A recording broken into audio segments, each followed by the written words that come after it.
And so I drizzled the oil on, and now I'm just going to rub it in over all of the surface so that I can then go ahead and put the dry rub on it. If I wanted to marinate these, I wouldn't want to put them in the air fryer just because there's going to be so much moisturizing. So if I was going to marinate these, say with our sweet and sour Italian, I wouldn't use the air fryer. I would use either the grilling method or the oven method. I wouldn't saute them, I guess, but at any rate, I'm going to massage that oil into all of its little nooks and crannies, and I'm going to get this ready for the dry rub.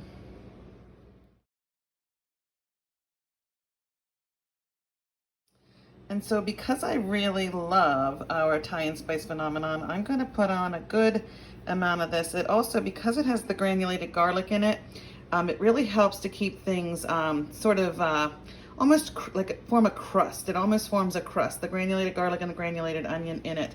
And you'll find only good ingredients in our sauces and our seasoning. And now I'm just really rubbing all of that seasoning right into each one of these chicken legs. I was going to do chicken thighs as well. And when you're doing it in the air fryer, I mean, always, bone in is always the nicest.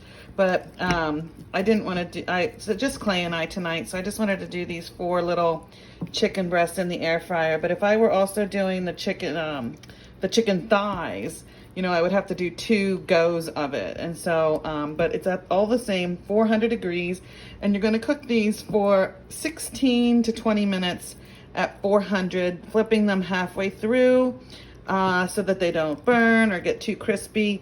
But you're going to flip them halfway through and keep an eye on the temperature. You want it to get to 165. So let's get to that process. We do keep a spray bottle of this sanitizer that we get from one of our suppliers, but you can get sanitizer anywhere. But you want to keep that around, especially when you're making chicken. I am preheating my air fryer. I know that that's a technique that is well established. Again, it's at 400 degrees, and my chicken is ready to go in and to be cooked. And we're not going to need any more of these 2 items, but they're always handy to have around in case you do need them, but you're not really going to need them for anything. So this is first oh yeah, so I needed to put these in 2 goes anyway, so I'm glad I didn't have the chicken thighs, or I would have had to do 4 goes. So this is my first turn, so I'm going to turn these over, and these are going to cook for 8 more minutes, and we'll see, and we'll check the temperature when these come out. You know what? I think I'm going to put the other ones in for their first 8 first. Yep. So I'm going to take these 2 guys out of here. They've gone halfway through, and I'm going to put the 2 new guys in. And this really sizzled when I had preheated those before, but it's actually cooled off pretty quickly.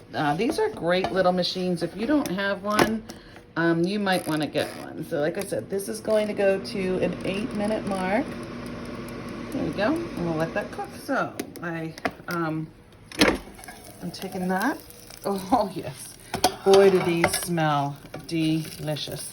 So again, I'm going to turn that one and put it on here and exchange it for this guy.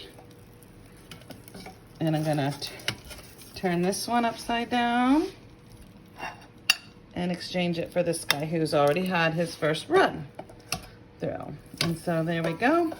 Another 8 minutes and that batch should be done. And another 8 minutes after that, that batch should be done. And there we go. And so I am going to remove this. Oh my God, look how beautiful that is. So these should be done. I'm going to take my handy dandy thermometer and I'm going to put it into the deepest part of the chicken itself. So I've got that stuffed into there, and we want it to be 165. Isn't that funny? Wait a minute. So let's see. Oh, it's quickly cooling off. I think I might put that in for another minute just to be sure. I put it in for what looks like about 2 extra minutes.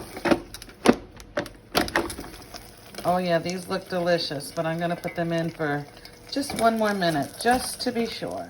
And my chicken. So here we go. This guy's right there. I'll put 2 on there. These are just gorgeous. And they're gonna be going great with the beans and this beauty and a couple just of fresh tomatoes.